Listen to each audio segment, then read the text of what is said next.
karena mungkin mereka dengan pengalaman yang sudah terjadi, anak-anak banyak yang tidak sekolah, mereka bolos karena mungkin tidak menentu. Pertama kali melihat anak-anak itu mereka sangat semangat, dan sampai sekarang untuk absensi mereka itu sudah mulai rajin sekolah.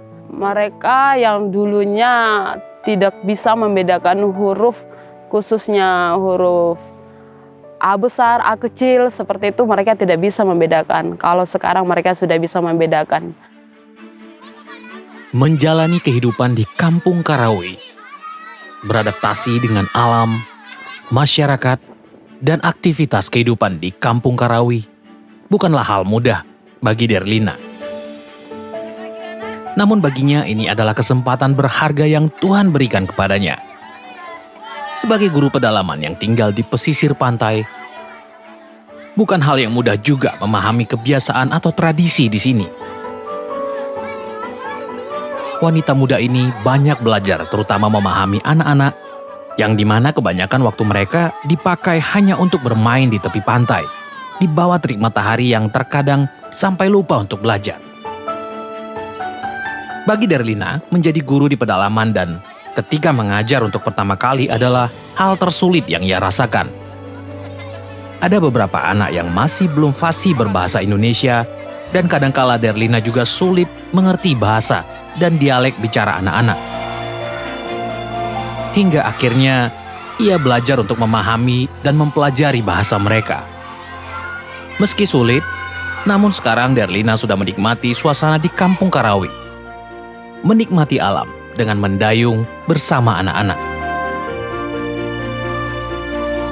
Derlina bersyukur bisa mengenal mereka dan menjadi guru pedalaman.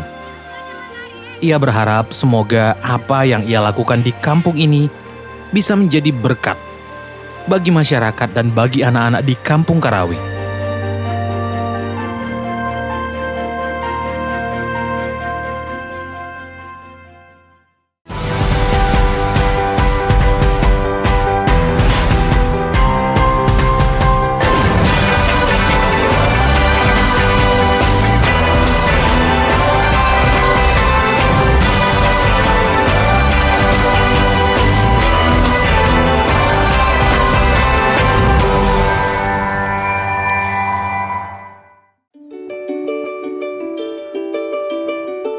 Karawi adalah salah satu kampung yang berada di distrik Windesi, Kabupaten Kepulauan Yapen, Provinsi Papua. Selayaknya hidup di pesisir, mayoritas mata pencarian masyarakat di kampung ini adalah nelayan. Meski sudah berada di zaman modern, masyarakat Karawi masih mempertahankan tatanan adat dan budaya. Salah satu contohnya, masyarakat yang tinggal di pesisir ini masih membuat perahu dengan cara tradisional. Menggunakan alat seadanya, perahu ini perlahan dibentuk menyerupai perahu setengah jadi. Bahan bakunya terbuat dari kayu matoa dan kayu hamai yang khusus untuk membuat perahu. Untuk proses pembuatannya sendiri dilakukan secara bergotong royong. Dimulai dari menebang pohon di hutan, lalu dikerok menyerupai perahu setengah jadi, hingga membawa batang pohon ke kampung untuk tahap penyelesaian. Selain membuat perahu secara tradisional, di Kampung Karawi sendiri masih melestarikan budaya tokok sagu atau kegiatan memeras sagu. Pertama-tama, batang pohon rumbia dikuliti. Bagian dalamnya ditempa menggunakan kapak kayu hingga hancur dan membentuk serabut. Lalu serabut rumbia dicampur dengan air dan diperas layaknya membuat santan. Berikutnya mereka akan memeras bubuk bakal sagu tersebut di atas papan. Sarinya kemudian mengalir melewati pipa kayu, lalu ditampung dalam wadah dan didiamkan selama beberapa hari. Endapan dalam air itulah nantinya yang akan menjadi tepung sagu. Sagu sendiri bukan hanya sekedar tanaman pangan atau makanan pokok. Ada ritual adat, tari-tarian, lagu, pakaian, peralatan rumah tangga serta kosakata bahasa daerah yang berhubungan erat dengannya. sagu bisa terbilang adalah bagian dari identitas budaya yang melekat pada masyarakat Papua, yang sudah menikmatinya selama turun-temurun.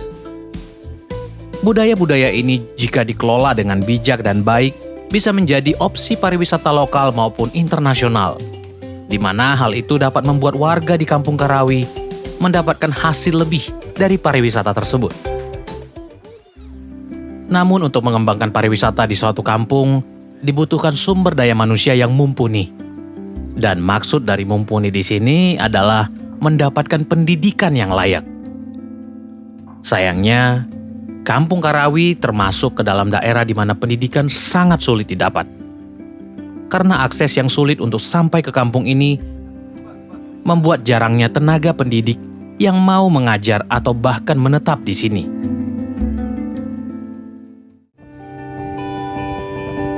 Melihat keadaan ini, Tangan Pengharapan melakukan tindakan nyata dengan mengirimkan guru-guru pedalaman untuk menetap di sini dan memberikan bimbingan belajar bagi anak-anak di Kampung Karawi ini. Salah satunya, Derlina Sihotang. Menjadi guru pedalaman tentu merupakan pengalaman baru baginya. Suka duka menjadi seorang guru di pedalaman menjadi cerita hidup yang akan dikenang olehnya kelak.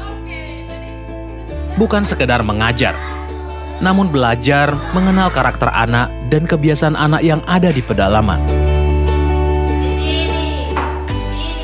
Halo, nama saya Derlina Sihotang. Saya guru pedalaman di Karawi. Pertama kali kemari yang terbenak dalam pikiran saya, ternyata saya sudah jauh dengan keluarga. Keluarga ada di ujung Sumatera dan saya di Papua. Itu bukan merupakan hal yang mudah bagi saya. Dan saya sangat bersyukur bisa menginjak tanah Papua dan bisa juga mengambil bagian sebagai guru pedalaman di Papua. Masyarakat di sini sangat menunggu dan begitu antusias menyambut kami sebagai guru pedalaman untuk anak-anak. Mereka itu sangat aktif dan masyarakat di sini juga. Tapi mereka ini harus terus dan menerus diarahkan. Harus diarahkan bagaimana itu pendidikan itu, pentingnya pendidikan. Karena kami selalu menekankan sebagai guru itu, kalau orang tua kita nelayan, anak juga harus bisa menjadi mungkin sebagai guru, jangan seperti orang tua kita lagi. Itu yang kami tekankan kepada anak-anak. Baru yang kedua itu tentang karakter. Mungkin di rumah mereka sudah dari keluarga yang mungkin harus keras gitu. Ya saya sebagai guru pedalaman ingin menanamkan pendidikan karakter itu sebagaimana adanya karakternya, mungkin etika berbicara, etika juga dalam berpakaian juga ya, karena anak-anak juga sering menurut dia sudah rapi, tapi kalau kita sebagai guru itu harus banyak diarahkan untuk masalah berpakaian seperti itu. Kalau untuk kebiasaan mereka di sini, kebiasaan ini mungkin yang paling hal kecil. Anak-anak kan masa pertumbuhan. Jadi masa pertumbuhan yang mereka membutuhkan pola mungkin tidur. Mereka ini di siang hari sering berjalan berkeliling ke sana kemari di bawah terik matahari. Mungkin sebagai guru, saya itu selalu menyarankan supaya mereka istirahat. Istirahat siang hari 1 jam atau 2 jam, sehingga itu bisa menjaga kesehatan mereka. Kebanyakan si anak-anak di sini mereka sering pilek gitu. Jadi itu merupakan satu hal karena kebiasaan mereka sering bermain di bawah terik matahari. Jadi saya sebagai guru pedalaman selalu mengarahkan supaya anak itu tidur siang. Saya itu dulu cita-citanya itu ingin membantu orang-orang yang kurang mampu. Saya memang kurang mampu. Tapi karena saya merasa kurang mampu, saya harus membantu yang kurang mampu dengan segala keterbatasan saya. Saya itu suka yang bergerak di bidang sosial. Begitu. Jadi waktu saya jadi guru ini mungkin saya harus membagikan ilmu saya. Dan Tangan Pengharapan saya pertama kali tahu itu dari Ibu Heni Kristianus yang sedang berkhotbah kebetulan di salah satu gereja yang ada di Medan. Dari situ saya mulai terbuka pikiran saya untuk kalau bisa saya ambil bagian dalam guru pedalaman seperti itu. Ya, dan doa saya memang tujuan awal saya itu memang Papua. Dan Tuhan jawab saya di Papua. Jadi kesempatan yang Tuhan kasih saya di Papua, saya manfaatkan. Dan kalau bisa saya bisa membawa pengaruh yang baik bagi Papua. Pertama kali melihat anak-anak itu, mereka sangat semangat. Dan sampai sekarang untuk absensi mereka itu sudah mulai rajin sekolah. Mereka yang dulunya tidak bisa membedakan huruf, khususnya huruf A besar, A kecil, seperti itu mereka tidak bisa membedakan. Kalau sekarang mereka sudah bisa membedakan. Saya sangat menikmati Kampung Karawi ini. Kampung Karawi ini merupakan kampung saya. Dan saya berharap sebagai guru pedalaman akan membawakan perubahan, khususnya bagian pendidikan.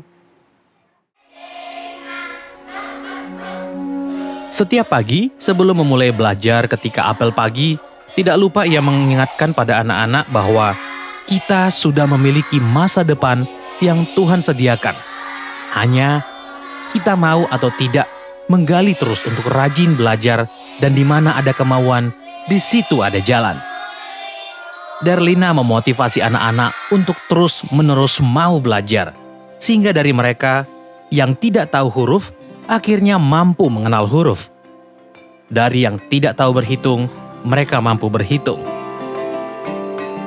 Hal itulah yang menjadi kebahagiaan Derlina sebagai guru, meski mungkin hal itu bagi orang lain adalah hal yang biasa, tapi baginya itu sangat luar biasa. Derlina merasa sangat diberkati lewat kesempatan di Tangan Pengharapan sebagai guru pedalaman. Dan ia sangat berharap semoga apa yang ia lakukan bisa menjadi berkat di Karawi.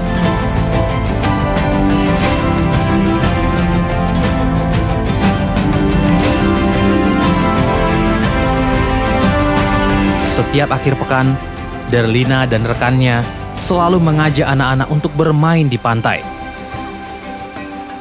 Hal ini ia lakukan sebagai cara untuk semakin dekat dengan anak-anak di Kampung Karawi ini. Senyum dari anak-anak ini seakan berkata bahwa mereka tidak menyalahkan siapapun. Sekalipun ada hak pendidikan mereka yang belum terpenuhi dengan semestinya. Sebagai manusia yang masih menjalani kehidupan, bersyukur menjadi dasar dalam setiap langkah kita. Meski tempat tinggal mereka jauh dari keramaian, namun mereka masih anak Indonesia.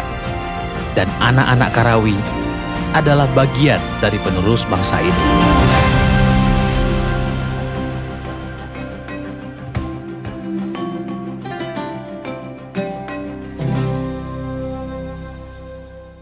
Terima kasih Anda telah menonton tayangan Life Changing Journey Mencari Yang Terlupakan sampai selesai. Setulus hati mengucapkan terima kasih untuk dukungan Anda bagi pelayanan Yayasan Tangan Pengharapan dalam mengentaskan kebodohan dan kemiskinan di rakyat Indonesia. Bagi Anda yang ingin berkontribusi dalam pemberian makanan bergizi dan pendidikan berkualitas bagi 6.000 anak pedalaman di 84 titik di seluruh Indonesia, Anda dapat menyalurkan bantuan dan kasih Anda lewat promo rekening di layar kaca Anda. Mari berantas kemiskinan di seluruh Indonesia dengan menyatakan kasih kita lewat tindakan yang nyata.